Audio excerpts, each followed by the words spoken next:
सूचना के अधिकार के जरिए जानकारी लेना इतना भी आसान नहीं। संबंधित अधिकारी और विभाग बड़ी मुश्किल से जानकारी देते हैं और वो भी कभी कभी आधी अधूरी। ऐसे ही शिवपुरी जिले के बेराड़ में आरटीआई एक्टिविस्ट माखन धाकड़ के साथ हुआ। पहले तो जानकारी दी नहीं गई और अपील के लिए उन्हें ग्वालियर से भोपाल तक जाना पड़ा। अब जब जानकारी मिली तो करीब 9,000 पेज की जानकारी के लिए उन्हें 25,000 रुपये जमा करवाने पड़े। इतने पैसे की व्यवस्था न होने पर धाकड़ ने कर्ज लेकर ये पैसे जमा कराए और इतने संघर्ष के बाद माखन को खाली जेब होने का दर्द तो था, लेकिन जानकारी मिलने की खुशी भी दिखी। माखन नगर परिषद बेराड़ कार्यालय बैलगाड़ी से पहुंचे थे। जो पन्ने थे उन्हें गिनने के बाद जो 4 साथी अपने साथ वो लाए थे, उनके साथ उन्होंने 2 घंटे तक सभी पन्नों को गिना और फिर सिर पर कागज लेकर माखन ने स्वयं बैलगाड़ी में इन्हें रखा और ढोल नगाड़ों के साथ एक तरह से जश्न मनाते हुए वो कार्यालय से रवाना हो गए। बड़ी मुश्किल से मिली है, बहुत लेट मिली हुई है और बहुत पैसे खर्च हुआ है उसमें। पैसे नहीं बचे मुझ पे, इसलिए मैं बैलगाड़ी से ले जा रहा हूँ। अरे बहुत परेशानी झेली है इसमें, अधिकारी देते ही नहीं है। वैसे इसकी आवाज़ उठाएंगे हम भ्रष्टाचार के खिलाफ। अंत में अभी ऐसे ही लड़ता रहूँगा मैं। लड़ाई कहाँ तक जाएगी? न्यायपालिका तक जाएगी। न्यायपालिका कोर्ट तक जाएगी। 9,000 पन्ने की आरटीआई रिपोर्ट, जिसके लिए लंबे समय तक माखन धाकड़ संघर्ष करते रहे। अंत में रिपोर्ट तो मिल गई, लेकिन ये रिपोर्ट इतनी बड़ी संख्या में थी कि 4 लोग तो इसे गिनने में लग गए। आपको बता दी कि सूचना के अधिकार के तहत अगर आपको किसी चीज़ की जानकारी चाहिए तो उसके लिए कुछ मामूली रकम चुकानी पड़ती है और उसके तहत जानकारी मिलती है। लेकिन आरटीआई एक्टिविस्ट माखन धाकड़ की आरटीआई अब चर्चा का विषय बन गई है, क्योंकि रिपोर्ट 9,000 पन्नों में आई है, जिसके लिए धाकड़ ने 25,000 रुपये जमा करवाए हैं। कर्ज लेकर उन्होंने ये रकम जमा करवाई और सच्चाई को सामने लाने का उनका ये जुनून अब चर्चा का विषय बना हुआ है।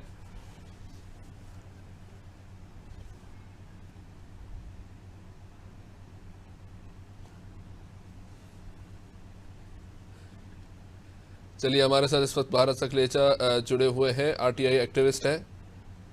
भारत सकलेचा जी, ये बड़ा दिलचस्प मामला शिवपुरी से सामने आ रहा है कि 9,000 पन्नों की आरटीआई रिपोर्ट, जिसके लिए 25,000 रुपये जमा करने पड़े हैं और ऐसी व्यवस्था जिसमें इतना समय लग गया। किस तरह से देखते हैं आप इसे? ये शासन और प्रशासन आरटीआई के प्रति बिल्कुल गंभीर नहीं है और जिन बिंदुओं की आरटीआई पे इनके भ्रष्टाचार को उजागर होने की संभावना होती है, वहाँ ये प्रयास विधानसभा में भी करते हैं और यहाँ पे भी करते हैं बाहर, कि जो चीज मांगी जाती है एक्टिविस्ट लोगों द्वारा और जो कम पन्नों में भी दी जा सकती है, उसको इतने सारे पन्नों में देते हैं कि नंबर 1, लेने वाला पैसे की मार से घबरा कर उसे लेने से इनकार कर दे, और नंबर 2, उसमें जो पॉइंट उसको ढूंढना है, उस पॉइंट को ढूंढने में उसको घंटों और महीनों लग जाए। ये इनका षड्यंत्र है एक्चुअल पे। ये 9,000 पन्ने हमारे लिए उपयोगी हो, ऐसा जरूरी नहीं है। भाजपा जो प्रयास का प्रशंसनीय है, मैं तारीफ करता हूँ उनकी, पर ये 9,000 पन्नों में काम के पन्ने मुश्किल से 50-100 होंगे। बाकी अनावश्यक पन्नों को उसमें देते हैं। अब 25,000 रुपए में आदमी घबरा जाता, कहाँ से लाए 25? अब इन्होंने तो उधार लिए, घर के गहने रखे होंगे, ब्याज पे लिए होंगे, और एक सामान्य आदमी तो इतना भी नहीं कर पाता है। ये उनका षड्यंत्र है, बहुत बड़ा षड्यंत्र है। और इसको सूचना आयोग को इसको देखना चाहिए कि जो मांगा है वही छाट के क्यों नहीं देते, अनावश्यक सारी चीजों को क्यों दे देते हैं। जी, पारस जी, मैं समझना चाहूंगा, क्योंकि आरटीआई जब हम दायर करते हैं किसी भी विषय में, हमको स्पष्ट जिसकी जानकारी चाहिए वो पॉइंट टू पॉइंट बिंदुवार हमें देना होता है, और जब हम उसे जमा करते हैं तो उसकी एक रकम भी हम शुरुआती चुकाते हैं। ये प्रक्रिया किस तरह की है? नहीं, देखिए, ये एक सामान्य प्रक्रिया है कि जैसे हमने आरटीआई लिखा है तो उसमें पन्ने कितना आएगा ये हमें पता नहीं होता है। हमने 4 पॉइंट लिखे, मान लीजिए जैसे नगर पालिका की आपने लगाई आरटीआई, तो भाई नगर पालिका की ऑडिट रिपोर्ट पे क्या लिखा है, नंबर 1, तो हमें ऑडिट रिपोर्ट की प्रति दी जाए पिछले 3 साल की। नंबर 2, नगर पालिका ने क्या क्या सामान की परचेसिंग की है उस सबकी हमको सूची दी जाए। तो ये जैसे मान लीजिए अपने आरटीआई लगाई, अब ये कितने पन्ने की होगी ये अपने को लिख के देते कि इतने पन्ने की है। तो अब यहाँ पर प्रश्न आता है कि जब अपन किसी बिंदु पे मांगते हैं कि जैसे मैं पर्टिकुलर एक भ्रष्टाचार संबंधी बिंदु है, अब उन्होंने कहा कि नगर पालिका ने डीजल का कितना कितना उपयोग किस किस गाड़ी के लिए किया, कृपया हमें बताया जाए। जी। तो अब ये क्या करते हैं कि डीजल के पेट्रोल के उपयोग के इतने सारे दस्तावेज लगा देंगे, बिल लगा देंगे कंपनी के जबरन के, कि हम उसको हमें जो पॉइंट पकड़ना है कि इस गाड़ी पर अनावश्यक डीजल भरा गया जबकि गाड़ी सरकारी नहीं है और एक ही गाड़ी पे एक दिन में 100 लीटर डीजल भरा गया, ये पकड़ना, तो उस पकड़ने में हमको पसीना आ जाता है, निकालने में उस चीज को। इतने से करते ही लोग जी। तो जानबूझकर इतनी विस्तृत रिपोर्ट और अनावश्यक जानकारी दी जाती है ताकि उसमें जो आवश्यक जानकारी है वो कहीं धूमिल हो जाए या ढूंढने में कठिनाई हो। हाँ, ढूंढने में कठिनाई जाए। जी सर, बिल्कुल सही कहा। मेरा एक और सवाल राशि को लेकर भी है पारस जी, क्योंकि यहाँ पर जैसे ये मामला है 9,000 पन्नों के लिए 25,000 रुपए, साधारण जो दफ्तरों में सरकारी भी A4 साइज पेपर यूज होता है वो तो काफी सस्ता होता है, तो क्या ये राशि जो ली गई है वो वाजिब है? नहीं, ये राशि वाजिब दी है। नगर निगम और नगर पालिका ने अपने हिसाब से 9,000 पन्नों के 3 रुपए प्रति पेज के हिसाब से रेट तय कर दिए, तो ये 9,000 रुपए 30-27,000 रुपए इनके बनते हैं, तो ये थोड़े कम होंगे तो 25,000 रुपए लिया उन्होंने, जबकि नियम से अभी जो बाजार का रेट है वो लेना चाहिए, वो है 1 रुपया प्रति पेज है जी। तो अगर एक पेज है तो उसका 1 रुपया प्रति पेज लेना चाहिए, और एक पेज अगर आगे और पीछे है तो उसका दोनों का मिला के 1.5 रुपया लेना चाहिए इनको। पर ये इन्होंने अपनी मर्जी से तय कर दिया है प्रत्येक विभाग ने कि भाई हम इतने लेंगे। कोई विभाग तो 5-5 रुपए मांगते, 7-7 रुपए मांगते एक पेज के। पारस जी, तो मतलब ये सूचना के अधिकार के तहत इसमें क्या प्रावधान दिए हुए हैं कि एक पन्ने के लिए जो सूचना दी जा रही है उसका कितना मूल्य होना चाहिए? क्या इसके प्रावधान तय नहीं है या फिर प्रावधान ना होने से इसका गलत फायदा उठा रहे हैं? हाँ, उसमें ऐसा कोई मतलब, क्योंकि हर राज्य के अलग अलग रेट है, हर साइज के अलग अलग रेट है, तो उसमें ऐसा कोई उल्लेख नहीं है। पर उसमें ये उल्लेख है कि जो बाजार भाव से पेज ले जाए उसको कमाई का साधन नहीं बनाया जाए। जी, बहुत बहुत शुक्रिया पारस जी, आपने बहुत महत्वपूर्ण जानकारी हमारे साथ साझा की। आराध्य टीवी के साथ जुड़ने के लिए बहुत बहुत शुक्रिया। तो ये शिवपुरी का ये बड़ा मामला है। हमारे साथ वो शख्स जुड़ चुके हैं जिन्होंने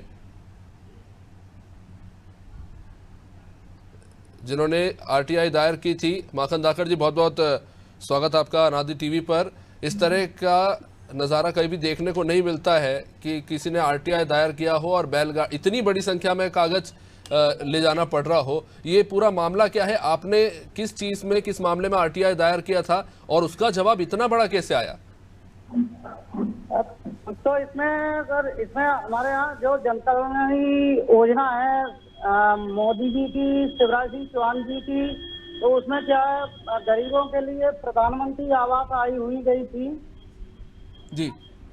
तो उसमें क्या है, जो अपात्र लोग हैं उनके पहले से ही मकान बने हुए हैं, कर्मचारी हैं, उनको आवास दी गई थी जी। उसमें जो सर्वे रजिस्टर है वार्डों का, उसमें उनके भवन सर्वे रजिस्टरों में उनके नाम दर्ज हैं, और जो अपात्रों को आवास दी गई है, जो पात्र हैं उनको आज तक आवास नहीं मिली हुई जी। तो एक तो मैंने इससे संबंध ली थी, मुझे जानकारी थी कि उनके भवन सर्वे रजिस्टरों में नाम दर्ज है, उनको आवास दी गई है जी। और एक इसमें क्या है, बहुत बड़ा पट्टा कांड हुआ है यहाँ पे, यूडब्ल्यू में भी चल रहा है, ये आज का लगी हुई है हाई कोर्ट में। तो जो कॉलेज की जमीन है आज से 2007-8 में आवंटित हुई थी, वो कॉलेज नहीं बन पाई और उसमें भूमाफियाओं ने अरबों खरबों की जमीन बेच के और वो जमीन पे कब्जा कर रखा है, वो भी यूडब्ल्यू में और हाई कोर्ट में प्रकरण लगा हुआ है।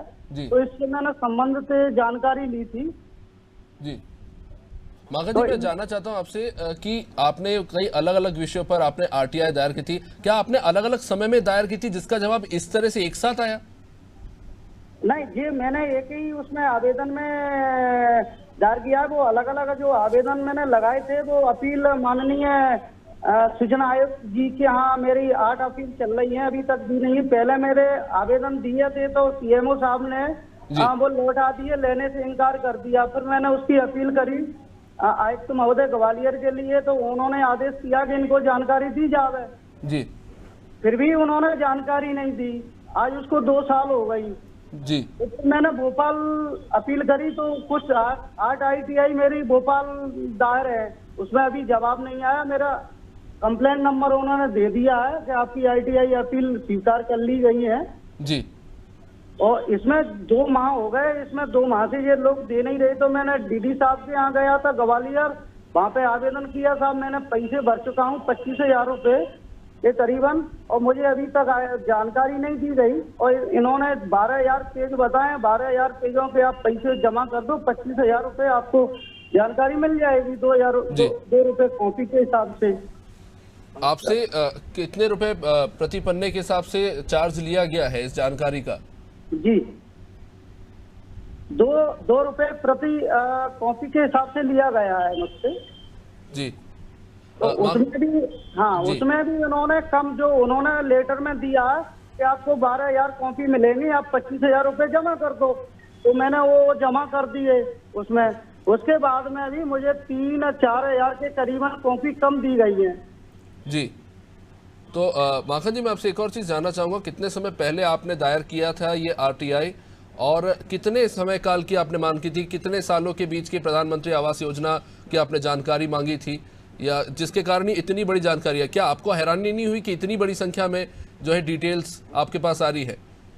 नहीं, वो मेरी पहले से सारी है, मेरे पास ओनली प्रमाणित जानकारी नहीं थी जी। इन्होंने क्या है कि बहुत उसमें रिकवरी, एक आवेदन और दिया था मैंने, तो उसमें जांच हुई थी, जांच हुई कि 1,64,00,000 रुपए इन पर रिकवरी निकली है। अभी इन्होंने रिकवरी नहीं भरी जी उसकी, तो उससे मैंने ये संबंधित ली है। 2015 से 2022 सितंबर तक जानकारी ली गई है, मैंने ली है इनसे। तो माखन जी, आपको ऐसा नहीं लगता कि जो जानकारी आपको चाहिए थी उसकी जगह काफी सारी अनावश्यक जानकारी दे दी गई, या फिर जानबूझ के इस मामले को और ज्यादा टालने की कोशिश की गई है इस तरह से? हाँ, दी गई है सर, ये तो मुझे दी गई है। जो मुझे मैंने जानकारी लेनी थी वो जानकारी उन्होंने अभी दी नहीं है, वो रख ली है। और वो मुझे को गुमराह करके, कल थोड़ी सी नोक झोंक भी हुई थी हमारी CMO साहब से, तो मैं क्या यहाँ से लेके गया, मैंने भाई आप जानकारी दे रहे हो हमें, अब जो कलेक्टर साहब ने आदेश किया है और आयुक्त महोदय जी ने आदेश किया है, जब आप जानकारी दे रहे हो वो भी जल्दी जल्दी दे रहे हो, तो हम तो अपने हिसाब से अपने पन्नों को गिनेंगे, कॉपियों को कितनी कॉपी दे रहे हो। नहीं, आप गिनोगे नहीं, आप बोरे में भर के ले जाओ। नहीं, मैंने ऐसे तो नहीं ले जाऊंगा मैं जी। आपको इस पर साइन कर जाओ, मैंने ऐसे साइन नहीं करूंगा, मैं जितनी कॉपी लूंगा उतनी साइन करूंगा जी। तो पहले तो इन्होंने रोका गया था कि आप यहाँ पे गिनती नहीं करोगे, आप अपने घर ले जाओ, वहीं गिनती करना। नहीं, मैं तो यहीं करूंगा, कैमरों के साथ में, आपके CCTV कैमरे लगे हैं उनके साथ में गिनती करूंगा। तो हम 5-6 लोगों ने गिनती करी, 4 घंटे में हमारी गिनती हुई कर्मचारियों के साथ में, तो उसमें 8,820 कॉपी निकली पूरी जी। माखन जी, आप लंबे समय से RTI दायर कर रहे हैं, कौन सी समस्या है जिनका आपने सामना किया है और जिनमें आप सुधार की उम्मीद रखते हैं, चाहते हैं कि इसमें सुधार होना चाहिए? सर, इसमें कई मैंने प्रयास करे हैं, जैसे जन कानूनी योजना है शासन की, वो दफातर पे नहीं है, वो कागजों में चल रही है, उनके कई मैंने ऐसे प्रकरण उठाए हैं। मेरी याचिका भी लगी हुई है हाईकोर्ट में, स्टाम्प याचिका लगी हुई है, पिटीशन लगी हुई है जी। जनता के हित में, तो मैं ऐसे ही लड़ूंगा, ऐसे ही लड़ाई लड़ूंगा जब तक भ्रष्टाचारी बिल्कुल ही खत्म नहीं हो जाएगी। मैं एक ले रहा हूँ, मैं पूर्वी प्रदेश की जिम्मेदारी नहीं ले रहा हूँ, पर मैं अपने नगर की ले रहा हूँ। मैं अपने जहाँ मैं निवास करता हूँ वहाँ मैं बिल्कुल नहीं होने दूंगा। मैंने कई इस तरीके से धरने भी दिए हैं, हड़तालों भी रहा हूँ, भूख हड़ताल पे। कई तालाब भी अधूरे पड़े थे, वो भी हमने बनाए इस तरीके से, पिटीशन लगा के RTI से जानकारी लगा के, भैया आपने जो एक प्रकरण में तो उसमें क्या 5 किलोमीटर तक नहर बननी थी तो 2 किलोमीटर तक ही बना दी। जब हमने कागज लिए इसके तो उसमें पता पड़ा इन्होंने तो 5 किलोमीटर तक नहर कंप्लीट कर दी, तो वहाँ तो हुई नहीं है। कई तरह के मामले आपने जब RTI दायर किया तो निकल कर सामने आए हैं। चलिए, बहुत बहुत शुक्रिया माखन जी अनादर TV के साथ जुड़ने का। आपको बहुत बहुत शुभकामनाएं। जो मुहिम आप चला रहे हैं बहुत बड़ी बात है, आपने कर्ज लेकर RTI के पन्ने जो है जानकारी हासिल की है। आज ये एक बड़ी चुनौती है, खासतौर से जिस तरह से भ्रष्टाचार देखने को मिल रहा है, ये बहुत कम ऐसे उदाहरण देखने को मिलते हैं। आप उनमें से एक है। बहुत बहुत शुक्रिया। हमारे सहयोगी राशिद भी हमारे साथ जुड़ चुके हैं। राशिद, इस तरह की तस्वीर अक्सर देखने को नहीं मिलती। RTI के तहत कोई जानकारी मांगे और उसे बैलगाड़ी में 9,000 पन्ने भरकर ले जाना पड़े, और अभी हमारी बात हुई माखन से, वो तो कह रहे हैं कि उन्हें अभी भी 4,000 पन्ने कम दिए गए।